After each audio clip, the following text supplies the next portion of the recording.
Bom dia a todos. Bom dia. O tema de hoje é o óbolo da viúva. Eu tenho dificuldade para falar essa palavra. Alguém sabe o que é um óbolo? Hã? Também. Mas naquela época o óbolo era uma moeda grega de baixíssimo valor, né? E aí a gente conhece como doação também, porque foi o gesto que foi feito naquela época, né? E é interessante que o Evangelho segundo o Espiritismo traz 2 capítulos sobre caridade. Um capítulo fala, fora da caridade não há salvação. Aí depois vem trazendo outro capítulo dizendo o seguinte, não saiba a sua mão esquerda o que fez a sua mão direita. Então o primeiro capítulo tratou da caridade como um todo, né? E trouxe, né, informações em torno da caridade, dizendo que não é fora da igreja, não é fora de não sei o que, é fora da caridade, que não tem salvação, e deixou isso bem claro no capítulo, nesse primeiro capítulo. E esse segundo capítulo, que fala, não saiba a sua mão esquerda o que fez a sua mão direita, vem aprofundar um pouco mais na questão da caridade. Ele vem trazer uma ideia de como que é a verdadeira caridade, tá? Assim, trazer um roteiro, né? Que o Evangelho ele é um roteiro. Eu costumo brincar que o Evangelho é um livro de receitas para a vida. Sabe? É um livro de receitas. Você está passando por uma situação, você vai lá no Evangelho, você pensa alguma coisa ali que te ajuda a se alimentar para passar aquela situação. E Jesus, ele utilizava os recursos que ele tinha na época para ensinar. Então, todo lugar que ele estava, ele ensinava com alguma coisa que acontecia, ele usava para preparar os discípulos, preparar os apóstolos, né? E eu não sei se todos conhecem a passagem, eu vou ler ela aqui, né? A passagem do óbolo da viúva, que está nas anotações de Marcos, capítulo 12, versículo 41 a 44, tá? Então diz assim: E estando Jesus assentado defronte à arca do tesouro, observava a maneira como a multidão lançava o dinheiro na arca do tesouro. E muitos ricos deitavam muito. Vindo, porém, uma pobre viúva, deitou 2 pequenas moedas que valiam meio centavo. As 2 valiam meio centavo. E, chamando os seus discípulos, disse-lhes: Em verdade vos digo que esta pobre viúva deitou mais do que todos os que deitaram na arca do tesouro. Porque todos ali deitaram do que lhes sobejava, mas esta, da sua pobreza, deitou tudo que tinha, todo o seu sustento.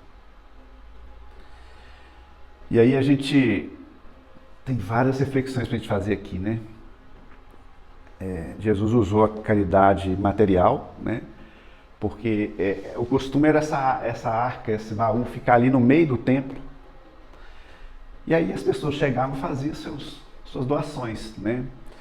E as pessoas ricas da época traziam muito dinheiro, muitas coisas. E eles gostavam, a maioria deles, né? Não vou dizer todos, gostavam de vir com servos, uma caravana mesmo ali, para que todos que estavam ali observassem a doação que estava sendo feita por eles, né? E aí colocava, e os sacerdotes ficavam à distância observando, meio que assim, fazendo de conta que não estava vendo, mas estava ali observando mesmo quem estava doando, o que estava doando, né? E essa doação, na época, era para a pessoa se sentir bem, dizendo assim: agradei a Deus, já fiz o meu papel aqui. Então a gente vai construindo o raciocínio em cima disso. E Jesus estava ali no templo com os discípulos, e ele aproveitou quando essa viúva entrou e colocou essas 2 moedinhas lá e chamou a atenção dos discípulos para falar o que a gente acabou de ler aqui. Só abrindo parênteses aqui, as viúvas da época sofriam muito, porque elas não tinham direito à herança, muito pelo contrário. Quando o marido, a mulher na época, ela só poderia ser sustentada ou pelo marido ou pelo filho mais velho, pelos filhos. Então, quando a pessoa ficava viúva, sem filhos, os escribas tomavam o que era dela, casa, tudo, e abandonavam essa pessoa na rua, e essa pessoa era mal vista, sabe? Ficava ali só pedindo esmola e vivendo de favor, né? Então era uma situação muito difícil, né? Ser viúva naquela época, sem filhos. E até com filhos também não era tão fácil, né? Porque era uma tradição muito severa com as mulheres na época. Então essa viúva chegou e colocou lá as 2 moedas. Aí fica o questionamento. A pessoa que chega e doa o que está sobrando. Ah, está sobrando essa roupa aqui, está sobrando esse dinheiro, eu vou lá e vou fazer uma caridade, vou fazer uma doação. Isso é bom ou ruim? Bom também, né? Que pelo menos está fazendo alguma coisa. Vamos dizer assim, né? Então a gente não está condenando ninguém que faz isso, que doa só o que está sobrando. Porque tem gente que não faz nem isso, né? Por outro lado também, aqui a gente está falando só por enquanto de coisas materiais, tá, gente? Por outro lado também a pessoa fala assim, pega aquela roupa que ia jogar no lixo e fala assim, não, essa aqui eu tenho que doar para alguém, que não serve para usar. Ô Antônio, eu lembrei de um caso que num outro centro a gente recebia doações, né? De móveis, de cômoda, de cama, de colchão. Aí ia lá ver, era quebrado, tudo era usando para fazer descarte. Não, acontece muito isso. A pessoa precisa ficar livre de alguma coisa. Aí ligava para descartar. Aí liga para o centro espírita e fala assim, vem aqui buscar que eu estou com uma cama para doar. Ele não tinha nem jeito de aproveitar. Ele não paga o frete, o centro espírita vai lá e pega e não dá para usar, né? Mas isso aí não é sobra. É resto. Entendeu? Então acontece muito. Isso acontecia direto. Aí tem um detalhe aqui da leitura que Jesus fala assim, ela doou tudo que ela tinha. Tudo. Então, quer dizer que para a gente agradar a Deus, a gente tem que doar tudo? É isso? O que vocês acham? Eu acho que não. Acho que talvez alguma coisa que esse dia eu quero comprar alguma coisa, eu não vou comprar para mim. Eu vou, entendeu? Acho que não é o que está sobrando, é o mais que isso. Então, assim, falando do ponto de vista material, é isso aí, mas o que Jesus quer aqui é que a gente doe tudo mesmo. A gente tem que doar tudo. Tá? Mas do ponto de vista espiritual, do ponto de vista moral, aí você tem que doar tudo. Tudo que você tem. Tá? Então a palavra tudo aqui vale para o nosso conhecimento, para o nosso aprendizado, para a nossa vontade de fazer o bem. Quando você sai para fazer uma caridade, você tem que doar tudo mesmo. Você tem que ir ali de coração aberto, de corpo e alma. Tá? Então esse tudo está se referindo a isso. Tá? Então o que acontece? A gente tem que tem muita gente que fala assim, olha, quando eu ganhar na loteria, eu vou abrir uma creche, eu vou pegar crianças na rua, eu vou doar não sei quanto lá para o hospital, né, para Santa Casa, quando isso, quando aquilo, quando isso. Então a gente fica condicionando, às vezes é sincero, né, essa questão de querer mesmo fazer quando tiver recurso. Às vezes é sincero, isso acontece, né? Às vezes acontece da pessoa ganhar muito dinheiro e pegar uma parte daquele dinheiro bem expressiva e fazer caridade mesmo nesse sentido. Então prometer para poder ganhar. Ou então fazer a barganha, né? Falar assim, olha, eu prometo, faz uma promessa lá, que se eu ganhar eu vou fazer, e depois que ganha esquece e vai embora. Então assim, acontece de tudo, né, gente? Mas o que a gente tem que atentar aqui, a chamada de atenção de Jesus, é em relação a isso. Uma vez que a gente adquire alguma coisa de boa, a gente precisa dar um jeito de passar aquilo para frente. De alguma forma. Tá? É aquela história de colocar a candeia debaixo da cama. Ela não vai iluminar o ambiente, ela vai iluminar debaixo da cama. Então, quando ele chamou, falou da viúva, ele quis dizer isso. Não se tem notícia de qual que era a intenção daquela viúva, o que aconteceu depois, mas só de Jesus estar ali observando ela, né? Já você pode ter ideia de que foi a vida dela depois daquilo ali, né? Então, tem uma história muito interessante de uma colega nossa, lá do Mensageiros, que lá tem a campanha do pãozinho.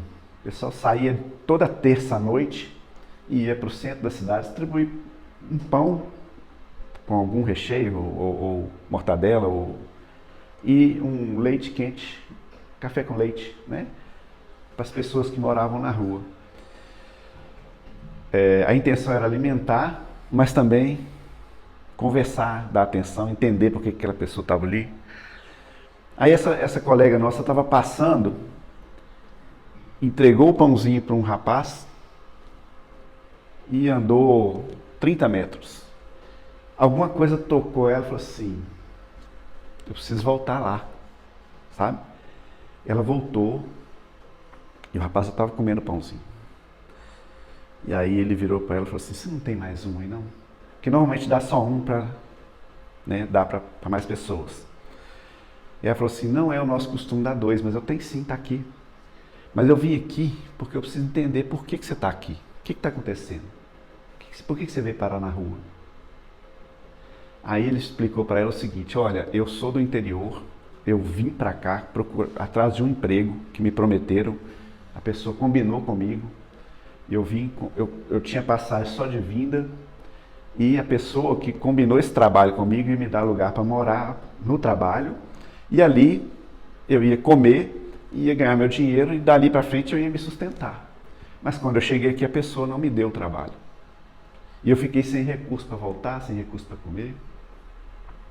Pessoa de bem. E estou aqui nessa situação. Aí ele virou para ela e falou assim, eu estava com tanta fome, que se você não tivesse me dado esse pãozinho hoje, eu ia assaltar alguém, eu ia fazer alguma coisa para mim conseguir comer. Eu ia cometer um crime, provavelmente eu ia ser preso por causa disso. E ela conversou com ele, conversou. Aí ela deu uma orientação que ele não sabia, que era procurar um órgão da prefeitura, agora não me lembro qual, que eles ajudam nesse tipo de situação, tem como ajudar nesse tipo de situação. Indicou para ele o endereço, ele foi, procurou e conseguiu um recurso para voltar para a casa dele. Beleza, uma conversa. E estava só ela e ele. E ela não contou isso para ninguém, continuou fazendo o trabalho, fez o trabalho. E na semana seguinte, na reunião mediúnica de segunda-feira, que a gente tinha lá no Mensageiros, veio um espírito dar uma comunicação. Era a mãe do rapaz. A gente até arrepia. Essa mãe virou para ela e falou assim, você agora tem uma mãe aqui no plano espiritual. Até assim, eu fico arrepiado. E ela começou a chorar, aí ninguém entendeu, né? Porque a mãe dela estava encarnada e falou, fulano, por que você está chorando? Ela falou, agora você tem uma mãe, você tem uma amiga, você pode contar comigo porque você quiser, porque meu filho, ele ia virar um criminoso naquela noite. Ele ia virar um criminoso aí. Meu filho agora está do lado da família, está passando os apertos, mas está do lado da família, ele ia estar preso, sabe? E aí essa menina começou a chorar, e depois que acabou a reunião, ela contou o caso para nós, sabe? Então assim, ela não comentou com ninguém, mas quem que estava observando, quem que estava ali, quem vocês acham que bateu no ombro dela e falou assim, volta lá? Quem que vocês acham que fez isso? A mãe. Entendeu? Assim, e foi só com uma conversa, gente. Não precisou mais que isso. Ela não filmou a conversa para postar no Instagram. Né? Essa caridade que Jesus está propondo aqui, ela deu tudo que ela tinha ali naquele momento. Tudo dela era o quê? 2 pãezinhos e a informação de onde o rapaz ia para conseguir a carne. Tudo que ela sabia, ela usou para ajudar. Esse é o tudo que Jesus está pedindo para nós. Sabe? E olha o que ela ganhou. Uma mãe. Ela falou assim, você não tem uma amiga não, você tem uma mãe do lado de cá. Porque a gente tem a multidão de testemunhas que é falado no Evangelho, né? Essa multidão de testemunhas são espíritos que estão nos observando, são espíritos que sabem da nossa capacidade de fazer o bem. Se você estiver ali numa tarefa, com bons pensamentos, uma sintonia boa, eles te conduzem para fazer algo interessante. Então essa é a multidão de testemunhas que a gente tem. É como se fosse hoje, né, comparando os seguidores do Instagram, estão ali te observando, né? São seguidores do bem, né? E aí você pega e faz achando que ninguém está vendo, que é só entre eu e a situação, né? Então essa é a essência da caridade. Não saiba com sua mão esquerda o que fez a sua mão direita. Depois eu vou ver se eu consigo trazer isso, mas se não me engano, essa questão da mão esquerda, depois eu vou ler lá na direita o capítulo todo do Evangelho, que eu já li, mas eu não lembro direito, mas me parece que o que está a mão direita, quando ele fala mão direita, se refere a plano espiritual, e a mão esquerda se refere a plano físico, tá? Quando ele cita mão direita e mão esquerda, ele cita isso. Então, o que você faz para agradar a Deus, o que está o plano físico não precisa ficar sabendo, né? Porque eu vi muito, assim, não estou criticando, né? Porque toda ajuda é bem-vinda, como nós falamos aqui no início, né? Qualquer tipo de ajuda. Mas eu vi muito essa questão lá do Sul, pessoas famosas na internet, famosas na TV, indo para lá, ajudar a pegar, botar a mão na massa. Mas essas pessoas estavam botando a mão na massa com uma equipe por trás filmando, entrevistando. Mostrando. Não estou julgando porque eu não sei qual que é a intenção da pessoa de mostrar ali. Se era chamar a atenção de mais pessoas para ajudar ou se era para autopromover, né? Mas essa questão de autopromoção, ela é feita no íntimo, no particular, na intenção, tá? E essa intenção ela é captada pelo plano espiritual, tá? Essa intenção é captada e, de certa forma, ela volta para a gente. Por isso que fala que é dando que se recebe. É daí que é a essência do que é dando que se recebe, né? Porque tem muita coisa que é feita por muitas pessoas que ficam no anonimato. A maioria dos espíritos que vêm com missão para a Terra vem no anonimato. Tem muitos espíritos missionários aqui no mundo hoje para fazer coisas que vão nos auxiliar, mas que eles não aparecem, né? No livro Ícaro Redimido, é falado que Santos Dumont, ele, quando encarnado, ele era muito assediado pela sociedade, ele vivia ali na alta sociedade, pelo menos francesa, né? E uma das coisas que ajudou ele a cair em depressão também não foi só o fato do avião ser usado para a guerra, foi o fato de ter esse assédio ter diminuído em cima dele quando os irmãos americanos também criaram o avião, então ele ficou um pouco sentido com isso, né? Aí, em determinado momento do livro, que ele está no plano superior, no plano espiritual, aí é chamada a atenção dele, fala assim, olha, vou falar com minhas palavras, porque eu não lembro assim de cor as palavras que foram usadas no livro, mas tipo assim, deixa de ser bobo, senhor. Você está achando que isso aí é seu? Você que fez? Aí falaram para ele assim, tinha mais 5 ou 6 espíritos preparados na Terra para fazer o que você fez. Quem fez mesmo foram eles, ó.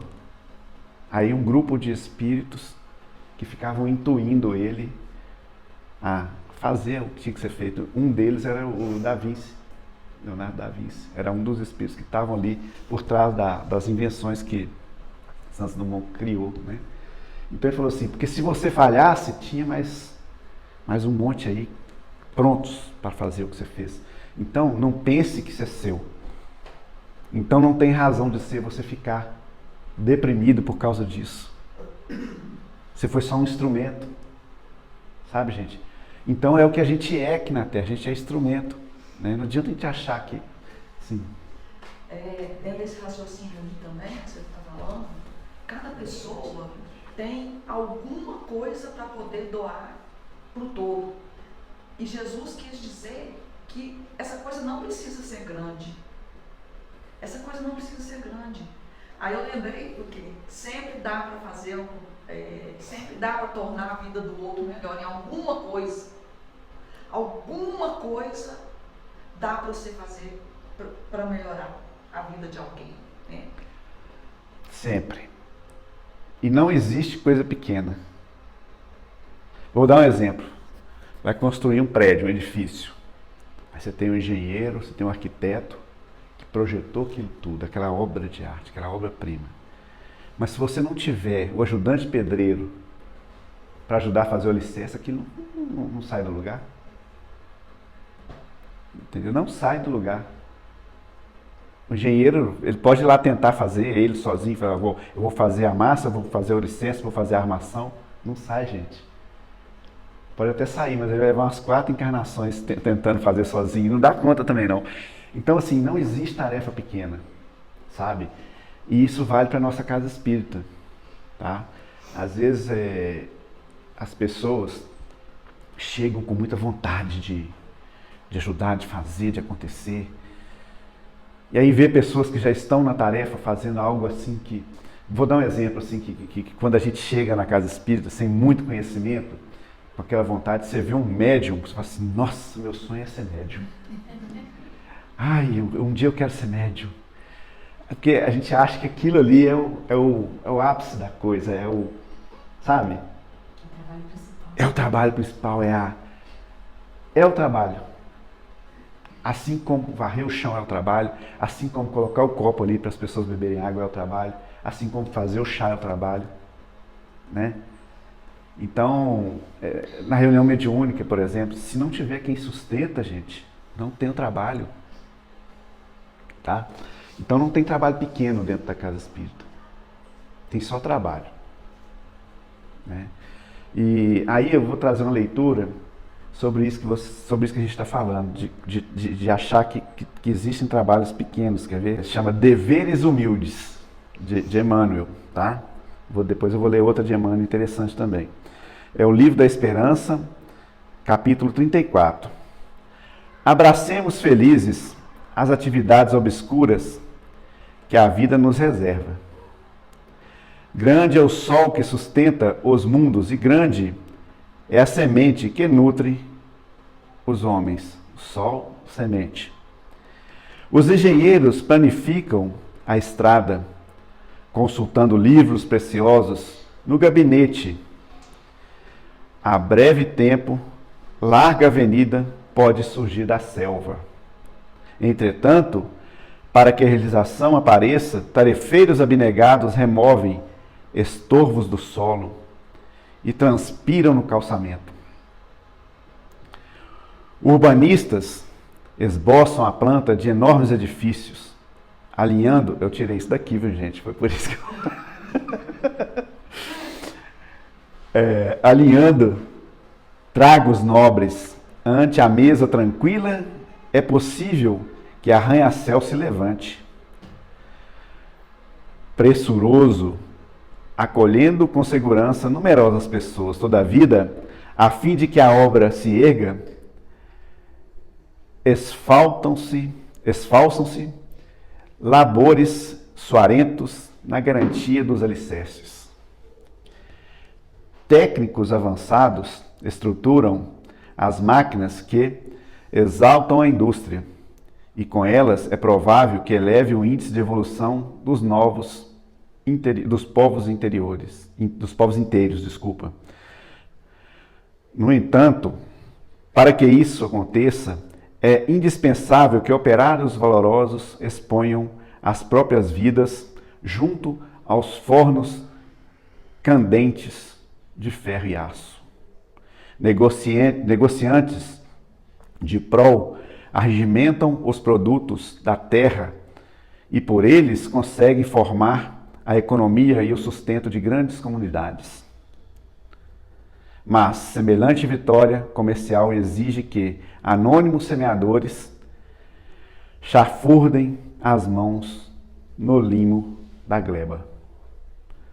Não perguntes quem sou eu, nem digas nada valho. Honremos o serviço que invariavelmente nos honra, guardando-lhe felicidade e ofertando-lhe as nossas melhores forças, ainda mesmo quando se expresse através de ocupação supostamente esquecida na retaguarda. Nos princípios que regem o universo, todo trabalho construtivo é respeitável.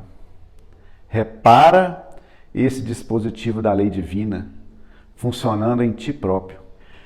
Caminhas e pensas de cabeça içada, cabeça erguida. A glória do firmamento, contudo, por ti mesmo, não avançarás para a frente sem a humildade dos pés. Então, a Amanda veio trazer aqui para a gente aquilo que a gente já conversou aqui, né? Que não existe trabalho pequeno. Tá? Sim. Me veio aqui à mente outra lembrança, que eu acho que vale a pena para dar exemplo aqui, para a gente ver como que é possível a gente fazer coisas pequenas e ocultas e que vão fazer benefício, né? Eu lembro muito bem da gente saindo, eu e Edmundo, num carro, na caminhonete, com sacolas de semente de árvores. Aí, dependendo do lugar que a gente parava, ele falava assim, aqui tá bom. Ele me ajuda a julgar, a gente julgava, joga bem longe, bem ali na grota, para poder, ele explicou que é para poder evitar a erosão, porque a tendência tem erosão, e se tá com árvore, não tem a erosão. E aí ele parava, ele falava, você joga ali, eu jogo aqui, a gente julgava aquele tanto de semente. E isso, assim, foi muita coisa. Aí eu perguntei para ele, assim, mas será que tudo isso vai nascer? Ele falou assim, se nascer 10% já está ótimo. Nascer um já está. A gente já fez a nossa parte, é isso que é o mais importante. O resto agora é com Deus. Olha que lindo. A gente já fez a nossa parte, agora Deus vai ver o que ele vai fazer com isso aí. Então, aí é utilizar o conhecimento, dar o que tem. Conhecimento. Olha, se eu jogar ali vai crescer, não vai ter erosão, né? E a gente observar as coisas de um ponto de vista cristão. Tudo, até no trabalho, até no emprego, até no mundo corporativo, dá para observar as coisas, dá para fazer coisas de forma cristã. Dá para fazer aquilo que agora não lembro se é Santo Agostinho ou se é Francisco de Assis, é Santo Agostinho. Falou, né? Já falei isso aqui, vou repetir novamente. Dá para fazer aquilo que Santo Agostinho falou para os discípulos dele. Falou assim, vá e pregue o evangelho. Se necessário, use palavras. Sabe? Ações, pequenas ações. Mas para a gente conseguir fazer isso, a gente tem que estar sintonizado com o quê? Tem que observar o entorno da gente. Tem que observar o ambiente, sabe? Tem que olhar e falar assim, olha, tá faltando água ali, ó, o copo acabou. Sai calado, vai lá e coloca o copo. Né? Não fala assim, gente, eu vou levantar aqui e vou ali colocar um copo, que o copo acabou. Pra quê, né? Tá certo, vai fazer uma boa ação, mas pra que divulgar? Essa é a ideia, né? Que tá trazendo essa passagem de hoje. E aí, o que Emmanuel fala também em relação aqui? Possuímos, olha só o que ele fala aqui, ó. Possuímos o que damos. Porque, eu vou ler aqui, depois a gente vai discutir sobre o assunto também. Quando alguém se refere a passar, aqui, porque tem uma passagem aqui que fala, é mais bem-aventurado dar do que receber. É claro, se você está dando, é sinal que você tem mais do que quem está recebendo. Então, você é bem-aventurado, fala, nossa, eu tenho isso, eu posso isso, eu vou fazer. Né? Então, está bem claro aqui.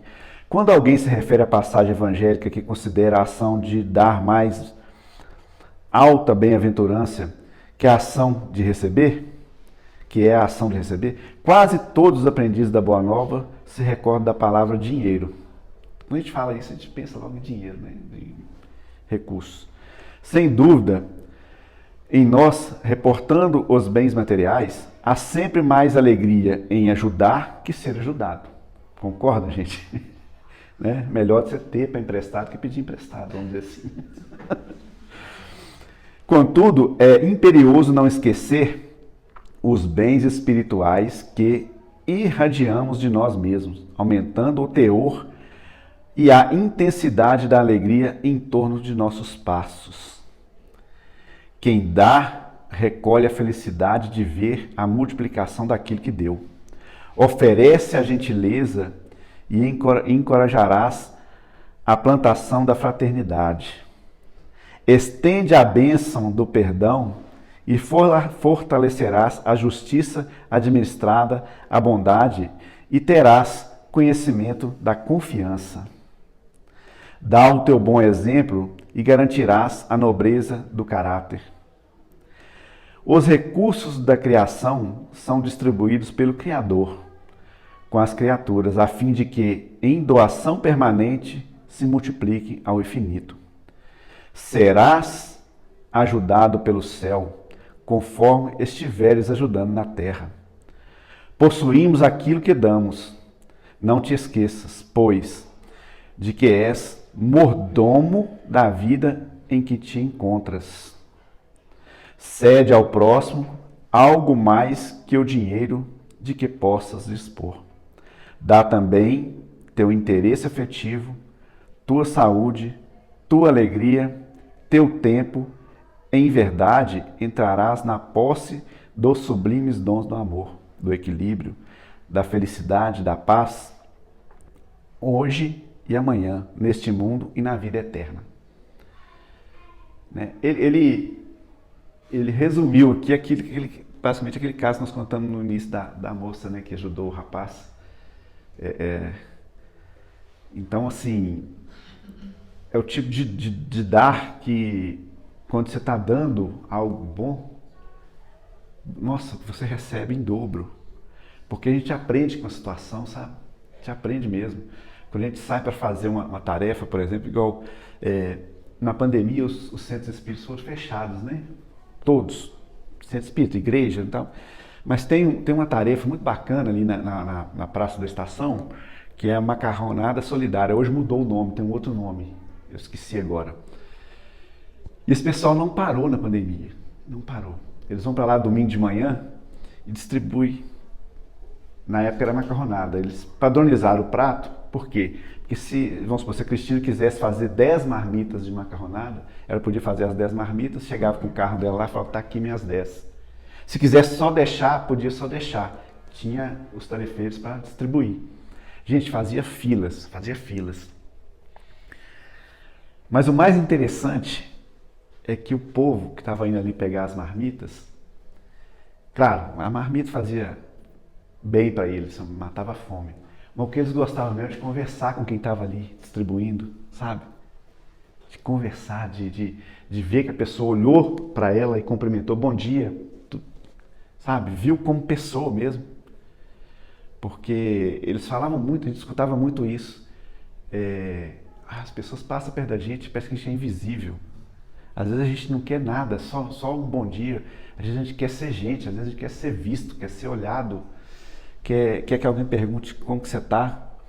Porque, assim, é fato, gente, a gente às vezes evita, fala assim, eu não vou nem olhar, que senão vai me pedir algo, vai ficar aqui, sabe? Acontece mesmo, a gente sem querer faz isso, né? Então, essa coisa de conversar, de dar atenção é muito importante, é mais importante que o alimento físico. Porque eu lembro que aí a gente, no final, a gente saía recolhendo, né, o lixo, né? A gente recolhia várias marmitas cheias assim, porque a pessoa estava indo ali para fazer parte de alguma coisa, sabe? Fazer parte de algum movimento, fazer parte de algo. E tinha 4 ou 5 tarefeiros daquele serviço ali, que eram moradores de rua, que estavam ali. No dia da tarefa eles colocavam o colete, eram os coletes amarelo e vermelho. O amarelo era para quem estava iniciando na tarefa, e o vermelho era para quem já estava mais tempo na tarefa. Porque eram pessoas que não se conheciam, pessoas de várias religiões, sabe? que antes de começar a tarefa se reunia, fazia ali, rezava o Pai Nosso, né? Tinha o coordenador, que é o Fred, e rezava o Pai Nosso e ia para a tarefa. Ninguém perguntava que religião que você é, o que você faz da vida. Não, ninguém perguntava isso para o outro, ninguém sabia. É claro que os tarefeiros que estavam ali mais tempo já conhecia, né? Um ao outro, já sabia mais ou menos o que fazia, o que era.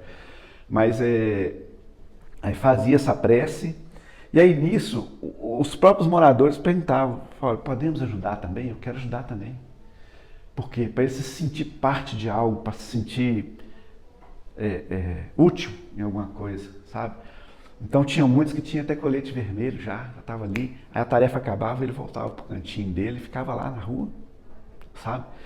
E durante essas conversas, a gente observou muito pessoas que estavam ali, não porque não tinha para onde ir, porque não tinha uma casa, não tinha um lar, mas por opção de se sentir. Eu lembro de um rapaz que falou assim, eu lá em casa, ninguém me dá atenção, meus pais vivem trabalhando para a rua, meu pai trabalha em 2 empregos, minha mãe tem um emprego, mas ela tem a vida dela, e eu resolvi sair de casa porque eu sou invisível dentro daquela casa. Ele falou desse jeito, sou invisível lá, aqui ó, converso com fulano, converso com ciclano, aqui eu tenho amigo de verdade. Ele falou desse jeito. Essa leitura que você fez aí, tem uma passagem muito contundente nela. Para a gente ser o mordomo da vida. Mordomo, imagina o mordomo, que é aquele que é o empregado da vida, que o mordomo ele tem por meta profissional a excelência, a qualidade da prestação de serviço. Mordomo é aquele que serve com um plus. É interessante essa observação sua. Não é um empregado. O mordomo ele tem requisitos especiais. É um nível de serviçal que tem conhecimento de causa do que está fazendo. E ele coloca ali, ele agrega um valor ao trabalho dele, que é isso que você falou no início, a gentileza, a atenção, a dedicação do tempo, a própria postura mesmo. O mordomo, ele tem uma postura. Além de partilhar o conhecimento com os outros serviçais. Exatamente. Nossa, o mordomo da vida, eu achei isso muito, muito simbólico e muito assim, sem deixar dúvida. Porque é aquilo que você falou, a gente tem que entregar, a gente tem que doar aquilo que a gente tem de bom, né? Essa é a proposta. E não precisa ser grande coisa, gente, não precisa ser obras grandiosas para estar à frente, né? Jesus fala também que o menor, como é que é, gente? Deixa eu lembrar aqui, me ajuda a lembrar. O menor no reino, no mundo será o maior no reino dos céus. Eu lembro da passagem de Lázaro, e agora mudaram o nome da passagem, que antes era Lázaro e o rico. Não sei se vocês conhecem essa passagem, que quando o patrão desencarnou e Lázaro era o funcionário dele. Ele desencarnou e viu Lázaro no alto do monte junto com Abraão. Ele falou assim, puxa vida. E perguntou, como que eu faço para chegar até aí? Aí Abraão falou para ele, olha, a distância é muito grande. Você não vai conseguir chegar aqui tão cedo. Né? Essa distância que ele fala é a distância de aprendizado, de coisas a resgatar, a melhorar, né? Então, a proposta, gente, é dar um passo de cada vez, fazer aquilo que dá conta, mas fazer bem feito, fazer como mordomo, né? Vou usar agora a excelência. Fazer com excelência, por mínimo que seja, sabe? Vou dar o exemplo do copo de novo, que eu estou olhando para aquele copo ali, uma coisa está...